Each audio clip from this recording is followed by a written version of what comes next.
Pemirsa, polisi menetapkan komika Coki Pardede dan 2 pemasok narkoba sebagai tersangka. Coki mengaku telah menjadi pecandu narkoba selama 2 tahun.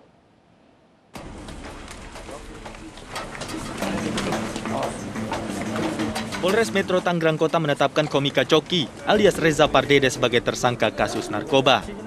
Coki ditetapkan tersangka sebagai pemakai bersama 2 pemasok narkoba lainnya, yakni perempuan berinisial WL sebagai pengedar, serta R sebagai bandar.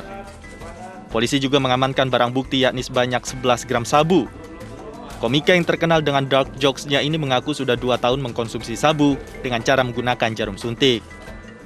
Hasil pemeriksaan awal, memang RP adalah pengguna, kurang lebih 2 tahun mengenal saudara W, dan selama ini memang saudara RP ini setiap mau menggunakan barang haram ini, itu mintanya kepada saudara W, membeli melalui saudara W. Ya. Nah, inilah yang kemudian kita dalami lagi untuk bisa mengetahui, karena W sendiri, WL sendiri ini adalah kurir. Polisi terus mengembangkan kasus narkoba ini, termasuk dugaan peredaran ke kalangan artis. Sebelumnya, Coki Pardede ditangkap Satres Narkoba Polresto Tangerang Kota di kediamannya di Pagedangan, Tangerang, Banten pada Rabu malam lalu. Coki panik karena baru saja bangun dari tidurnya dan tak bisa mengelak. Dari Tangerang, Banten, Sukron, iNews melaporkan. Pasca penggerebekan rumah mewah yang dijadikan tempat laboratorium narkoba di kawasan Karawaci, Tangerang Selatan, Satuan Reserse Narkoba Polres Jakarta Barat terus melakukan pengembangan. Petugas melakukan penggeledahan di apartemen kawasan Cikini, Jakarta Pusat, dan berhasil menemukan 1 koper berisi 5 paket besar narkoba jenis sabu.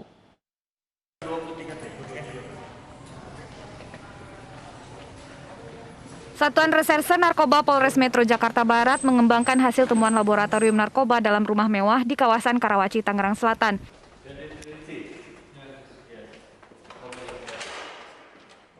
Dari pengembangan ini, polisi menggeledah sebuah apartemen di kawasan Cikini, Jakarta Pusat, dan menggeledah kamar yang diketahui milik warga negara asing asal Iran.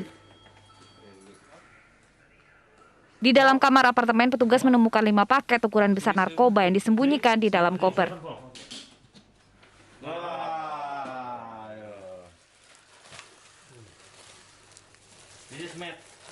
Polisi menyatakan penemuan 5 paket besar narkoba jenis sabu di salah satu apartemen kawasan Cikini, Jakarta Pusat masih terkait dengan pengembangan laboratorium narkoba di Karawaci, Tangerang Selatan. Malam ini tim langsung melakukan pengembangan dengan informasi yang ada dari 2 orang WNA yang kita amankan di TKP. Berhasil mendapati 1 tempat, yaitu salah satu apartemen di wilayah Jakarta Pusat. Kita dapati di dalam kamar kita temukan ada 5 paket bungkus besar. Dalamnya masih kita pastikan lagi, namun kita duga bahwa itu adalah narkotika jenis sabu. Polisi membawa barang bukti 5 paket besar sabu ini ke Polres Jakarta Barat untuk penyelidikan. Dari Jakarta, Miftahul Gani, iNews melaporkan. Informasi selanjutnya, pemirsa, seorang bocah 6 tahun di Goa, Sulawesi Selatan nyaris buta akibat dianiaya orang tuanya sendiri. Penganiayaan dilakukan untuk kepentingan ritual pesugihan.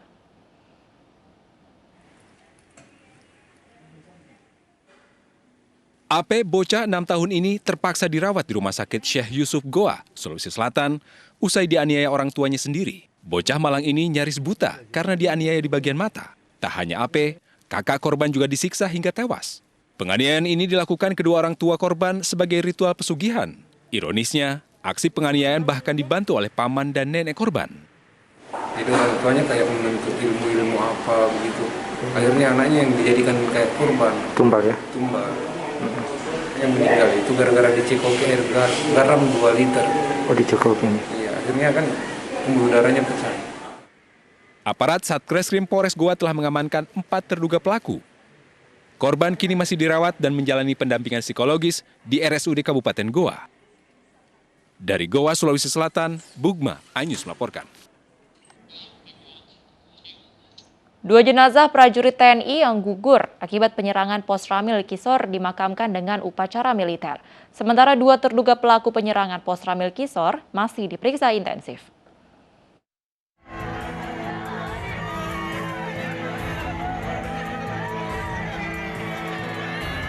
Isak tangis serta histeris mewarnai kedatangan jenazah Letu CHB Dirma di kampung halamannya di Desa Mandala, Kecamatan Wera, Kabupaten Bima, Nusa Tenggara Barat siang tadi.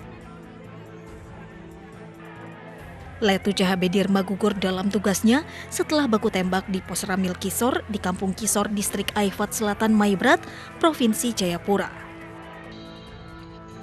Tiba di kampung halaman, jenazah langsung disolatkan dan dilaksanakan upacara penyerahan jenazah untuk dimakamkan secara militer di tempat pemakaman umum Desa Mandala. Memberikan yang terbaik, mulai dari upacara penyambutan di bandara, kemudian penerimaan, dilanjutkan penyerahan dan menyolatkan almarhum, sampai dengan pemakaman siang hari ini secara militer. Alhamdulillah berjalan dengan baik dan lancar. Semua berkat kerjasama baik TNI, Polri, pemerintah daerah, dan seluruh masyarakat Bima yang luar biasa, yang antusias dan heroik menyambut kedatangan pahlawannya kembali ke kampungnya. Sementara itu, pasukan gabungan Polri dan TNI berhasil mengamankan 2 dari puluhan orang terduga pelaku penyerangan pos Ramil Kisor, Distrik Aifat Selatan, Kabupaten Maibrat pada Kamis dini hari lalu. Selain mengamankan 2 terduga pelaku, aparat keamanan juga mengamankan seorang saksi kunci dalam peristiwa tersebut. Dari keterangan pelaku didapati bahwa pelaku mengaku sempat mengikuti rapat di Markas Komite Nasional Papua Barat, wilayah Kisor, dan berperan memantau pos Ramil sebelum dilakukan penyerangan. Dari pendalaman tersebut, akhirnya si terduga atas nama Michael mengakui bahwa dia terlibat salah satu dari 13 orang yang melakukan aksi. 13 orang yang melakukan aksi ini kita dapati dari hasil pemeriksaan terakhir si Michael. Hingga kini aparat gabungan TNI Polri terus menyisir sejumlah tempat yang diduga menjadi persembunyian para kelompok teroris bersenjata tersebut. Dari Mataram, Nusa Tenggara Barat, dan Sorong, Papua, Edi Irawan, Chandri Andrew, iNews melaporkan. Merayakan pesta ulang tahun secara besar-besaran, selebgram di Makassar diperiksa tim Satgas COVID-19. Informasi lengkapnya akan hadir usai jeda berikut. Tetaplah di iNews Malam.